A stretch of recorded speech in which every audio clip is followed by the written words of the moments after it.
Hello friends, এখন ঘিলুওয়ালা কাঁকড়া দিয়ে কাঁকড়ার মালাইকারি রান্না করব।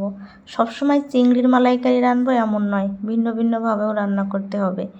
এর জন্য একটা কড়াই নিয়ে নিলাম।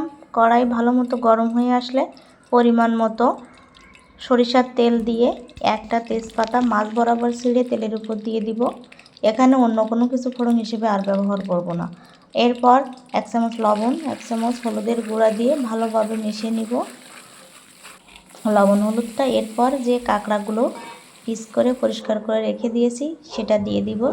দেখুন কত টাটকা ঘিলু, এমন ঘিলু খেতে কিন্তু সবারই মন চাইবে, খুব ভালো লাগে। যারা খাননি অবশ্যই একবার হলেও ট্রাই করে দেখবেন, ভালো লাগবে।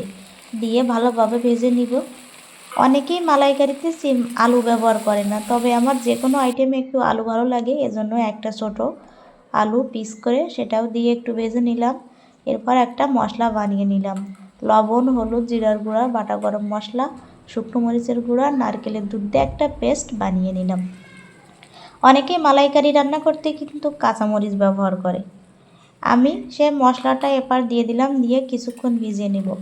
কাঁচামরিচ দিয়ে রান্না করলে হয় কি, কালার একটু সাদাসে ভাব আসে, তবে খেতে খুব ভালো লাগে আর অন্য একটা ভালো রকম সেন্ট বের হয়। আমার কাছে খুব ভালো লাগে, আমি মাঝে মাঝে রান্নাও করি। এভাবে কিছুক্ষণ কষাবো অল্প তাপে, অনেক সময় পুড়ে যায়, তবে সেদিকে গ্যাসের তাপটা একটু লো থেকে মিডিয়াম আঁচে রাখতে হবে। এভাবেই কিছুক্ষণ কষিয়ে নিতে হবে। আলুটা মোটামুটি সিদ্ধ হয়ে এসেছে, খুব একটা সুন্দর কালার এসেছে। দেখুন, দেখেই পুরো মনে হচ্ছে খাওয়া এখনই শুরু করি।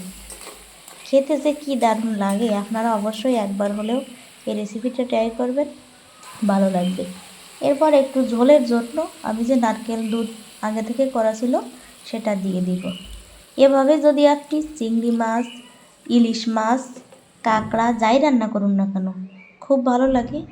তাছাড়া বড় টাইপের যে কাতলা রুই মাছ আছে সেগুলাও একটু কড়া করে ভেজে এভাবে নারকেল দুধ দিয়ে রান্না করলে কিন্তু ভালো লাগে। যারা খাননি অবশ্যই ট্রাই করবেন। এবার গ্যাসের তাপ বাড়িয়ে ভালোভাবে ফুটে আসলে একটু ঢাকা দিয়ে দিব 5 মিনিটের জন্য। বেশি ঢাকা দেওয়ার প্রয়োজন নাই। এখন ঢাকনা উঠিয়ে, আলু নরম হয়ে এসেছে, আমার রান্না কিন্তু হয়ে এসেছে। এখন গ্যাসের তাপটা একটু বাড়িয়ে ঝোলটা কমিয়ে নিতে হবে। মালাইকারি রান্নাতে সবসময় একটু ঘন ঘন ঝোলটাই ভালো লাগে। দেখুন আমার রান্না কিন্তু হয়ে গেছে। এখন আমি নামিয়ে নিব।